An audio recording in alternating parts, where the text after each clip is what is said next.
شنو قصة هذا الشاب اللي حرق القرآن؟ شاركوا البث حبايبي، شاركوا البث.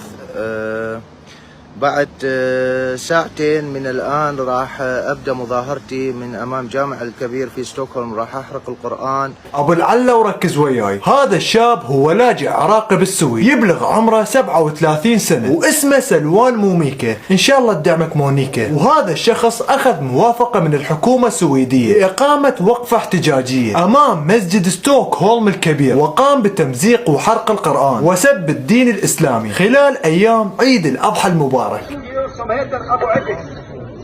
Okej, han hade skrivit lite ord till Muhammed.